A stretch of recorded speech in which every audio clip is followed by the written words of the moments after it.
The way you condition yourself to grow as a trader, when it gets to that first threshold, you close the trade. Wait a minute. Your target's somewhere beyond that. You just told me to get out where the first partial was. Yeah. If you have not found consistency yet, that's what I teach my students to do. And then you do that each time using lower time frame charts, because you're going to get lots of setups. That way you can do it a lot over the course of 1 month.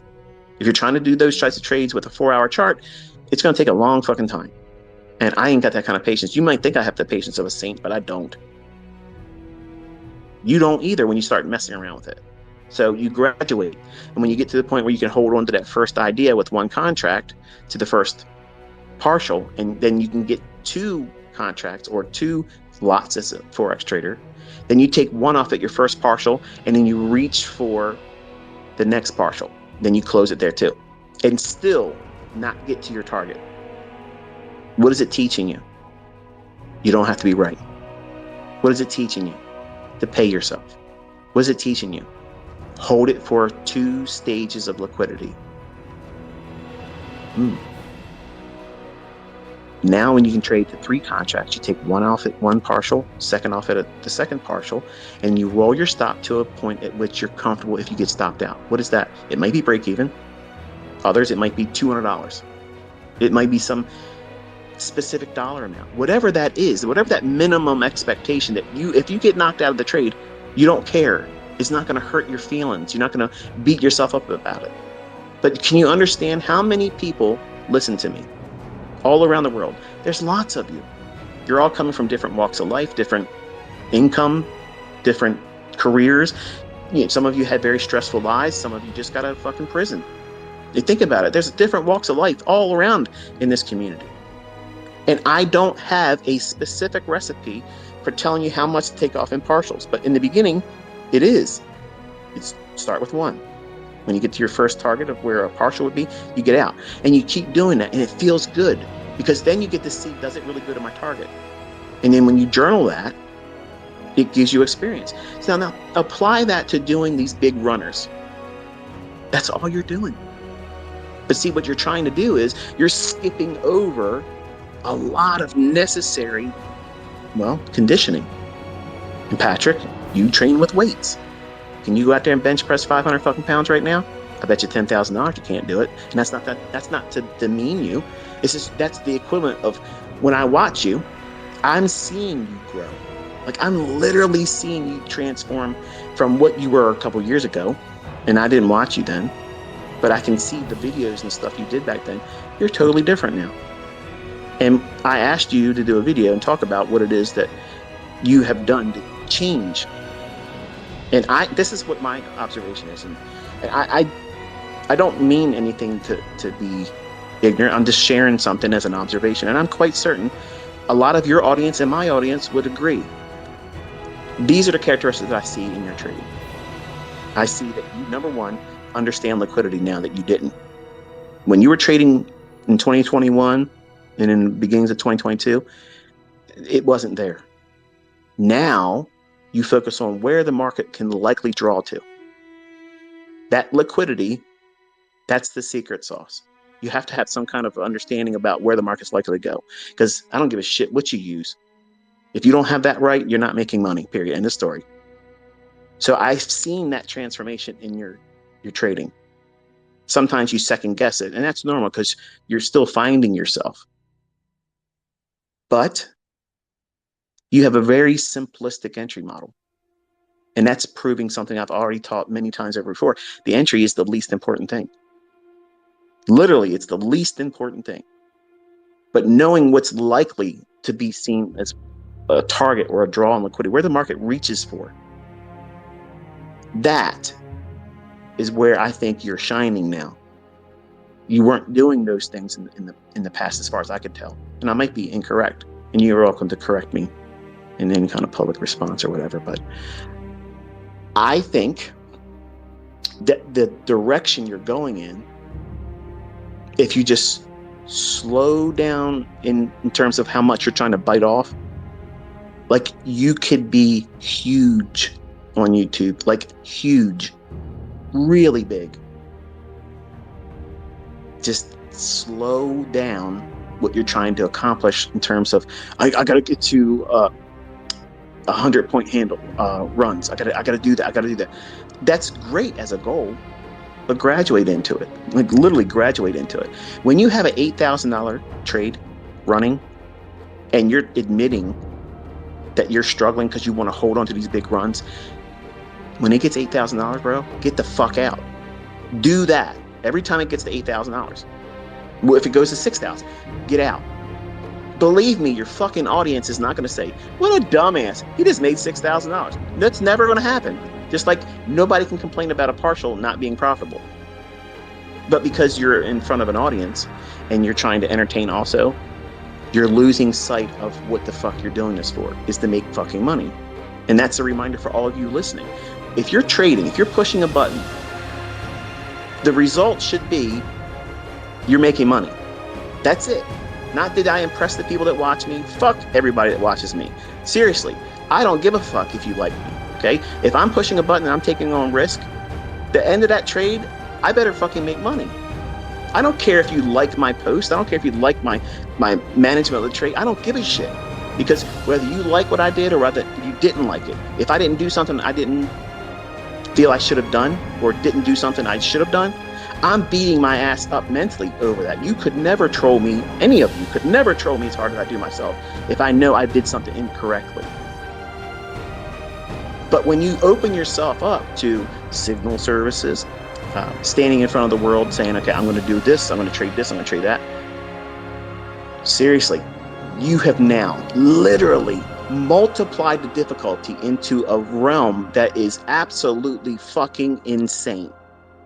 Because you're literally inviting everybody else to openly critique you if you're watching and looking at it. And if your disposition is combative, that's me. Patrick, that's you. Vinny, that's you. You're increasing the level of difficulty for you to focus on what it is you're really doing this for, which is make money. I've watched both of you literally get into fabulous fucking trades. Fabulous. And then later on, that wasn't enough. You weren't content with it. You went and did more. Or you had open profits. You had it right there. And you both have said, I just want to get a little bit more. As soon as you fucking say that, as soon as you feel that fucking impulse, I'm telling you, this is what I did to fix me. That King Kong moment, this is exactly what Larry Williams said. And I know I'm probably going to get a knock on my door. My wife's going to be like, it's 9 o'clock, motherfucker. It's time. I'll wait until that happens. I know I'm pushing it, but Larry Williams said that, if you ever get this impulse when you're in a trade and you whip out the calculator and you're like, I'm going to figure out how many, if I do this, if I hold on to it this much more, and if I hold on to this and I don't take much off of the position, I hold on to everything, I'm going to be able to make this much money. As soon as you start changing your mind about what you think it's likely to do or how far it's going to go beyond what you thought, or for me, if I feel any kind of vibration because of experience, and you both have experience, you've been doing it longer than most of these people out here, you know yourself. And because you both live stream, you've shown your tell, like you've shown it. And I don't know if you realize it or not, but as soon as you say it out your mouth, I don't know if I should, that's it. Close the fucking trade. You are managing your money. You're managing the risk. You're managing your trade. And guess what you're also doing? You're managing the expectation of your audience properly. That means you are seeing something. Your audience is watching you. And then now what are you doing? You're taking the action on saying, okay, I am no longer able to focus on this. It doesn't mean you suck as a trader. It doesn't mean that your concepts blow.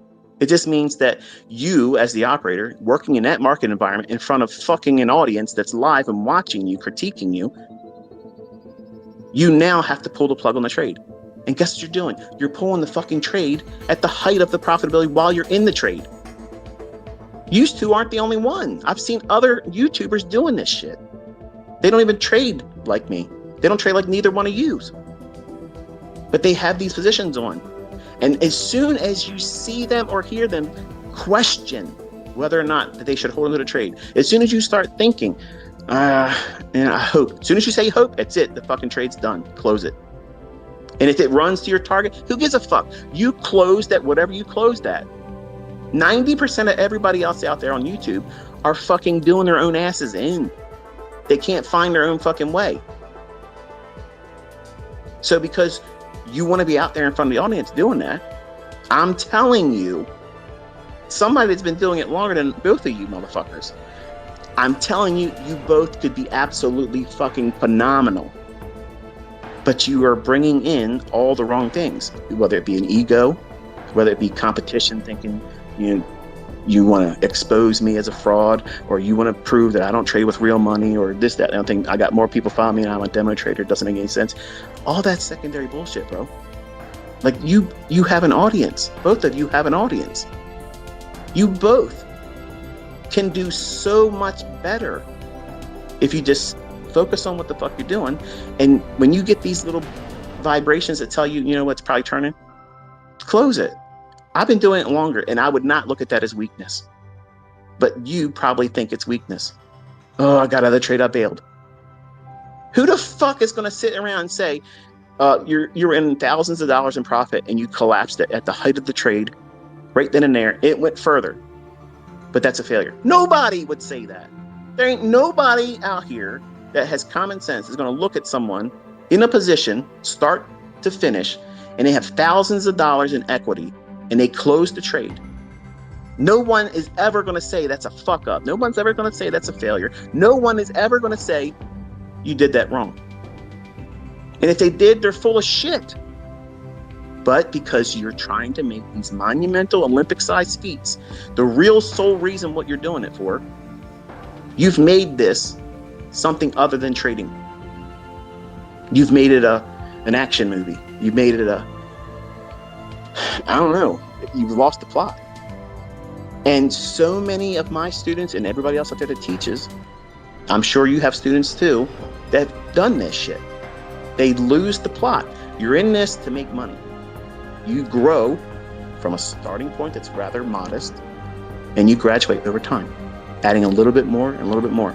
And you may discover that you won't become a 100-handle trader, but you can beat the fucking socks off of 30 and 40 handle runs. And you can find them all week long, up, down, sideways, everywhere. But a 100-handle run might not be your thing. It doesn't mean you shouldn't try to reach for it, but you can't do it with a 1-minute chart, a 3-minute chart. You have to have a higher time frame perspective. You have to have something beyond the intraday. Well, lay of the land has to be larger than what you're looking at when it's a small little tiny interval. If you don't have that frame, and I've talked about this actually in whatever the last live stream I did, I can't even recall at the top of my head what it was, but I showed how I was trading something using the run on the lunchtime liquidity and then running up to the high of the day and then pyramiding it all the way through that, but also showing you that there was reference points from higher time frame charts that you otherwise would not have seen in the recorded execution, which is, again, I like to have my charts naked. I don't want anything on it, but I have to remember, I have to consciously tell myself when I'm doing these things, make sure I annotate this, because I'm going to prevent 1,000 different tweet questions or emails or people not tweeting, I don't know what you would call it, message me from TradingView. You did this, and I can't answer all your emails. I can't answer all your tweets. I can't answer all your notifications on TradingView. There's too many of you, and that's the reality. It's not because I think I'm something that's too snooty. I can't do it. It's just too many of you doing it. So I try to do everything I do to try to minimize what it is that is likely to come up as a question or a concern. So I annotate the most salient things. So that way, most of my students have been with me for a while. A lot of them will come in and field, the questions that come to me if it's on Twitter. And if I like your response, and if I'm in agreement, I'll reply with like a heart or something like that. So it's kind of like me co-signing that you're understanding and telling the person that may have that question, you told them correctly. And I didn't need to type that. It's easier for me to just hit that little heart, and there it is. You've done me a favor, and the person asking the question. But When you're getting these big runners, you didn't step into that overnight. You have to graduate. Over time, you have to graduate, working slowly towards that goal. And again, it may take you a lot longer to get to that. But you know how to get there? The shortest time is when you're stretching the boundaries of your comfort zone, just like lifting weights, Patrick. Just like lifting weights. You can't go out there and bench press 500 pounds right now, but years from now, you could. I fucking wouldn't try to do that. There's no way. I would say too much. But everybody knows what their limitations are. And you have to stretch that boundary. But as soon as you get into these trades, and we have all seen you holding on to thousands of dollars in trades, open, unrealized profit. And your face is on the screen, your mannerisms. If we were playing poker, your tells are right there. And I'm saying, as someone that's observing it, if you pay attention to what it is that you're doing, watch your own videos. Just like a boxer watches this, competitions, fights. Watch your own videos. Listen to what you're saying. Listen to your breathing. Oh God. Oh God. I'm not making fun of you, bro. I'm literally telling you, you are talking to yourself. But the whole world that's watching your live stream, they're seeing some of the folks that you can't see them when you would have your own, the chat window open. Sometimes they would tell you, look, close it now. Be content with that right now. Stop it right now. And like you're trying to do something beyond that, where if you just stopped right when you feel that uncomfortable point at the height of your trade, that's when you're doing it. You know subconsciously you shouldn't be closing that trade. You know it. But what you're really wrestling with is not because you're afraid that it's going to go and run in your favor. You're afraid if it does do that the audience is going to say, you fucked up, you didn't get that big run. That's really what's going on. That's what's going on. And you're not wanting to close the trade at the height of the trade's profitability when you're feeling that uncomfortable threshold because you haven't been there enough times yet. You're not desensitized. This is all new territory for you. And it's awesome watching it. It's fucking amazing watching it. I love it. I wish more of you would do it. I would watch the shit. I'm telling you, I would. But when you feel that discomfort, that's growing pains. That's you doing that last repetition to failure. Stop. Don't go anymore. You're not going to get any more muscle growth. Stop right there. Then watch and see what happens. Does it run to your objective where you thought it was going to go? Or does it turn back on you? And then measure that with your journal. Just say, hey, this is what I did that day. This is how much I got out. This is exactly the moment where I felt uncomfortable. I closed it here. And then record what you took away from that as a positive reinforcement. And then each time you do that, just like weight training, you'll be able to add another 2-pound plate, 5-pound plate, 10-pound plate, one more repetition, one more set, and you'll go beyond and grow. But the things that I love most watching you is that you're finding this stuff out in yourself, but I don't see anybody else giving you, like you trolled me. I'm not trolling you. I'm telling you, if you do these types of things, I guarantee you, you will be absolutely phenomenal. You'll grow bigger than me on the YouTube. You will absolutely grow bigger than me. And if you just do the things I'm suggesting, you don't have to credit me. I'm not asking for any of that bullshit. It's not about that. I want to see you do well. I want to see Vinny do well. I want his algo box shit to become popular for people that like that kind of stuff. I don't have anything against anybody else.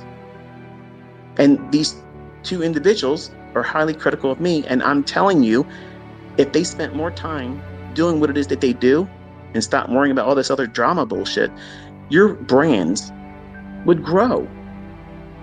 What makes it stagnant and the things that people talk about you is that you still do the things I did early on. Drama marketing only works for so long. And then you have to be able to do something beyond that. You both can trade. You both can do it. But you bring in other things and you allow outside influence to fuck with you. I don't. That's why I don't do it. But see, both of you have something that I don't have. You have a willingness to sit out there and do that. You're willing to do that. I'm not willing to do that.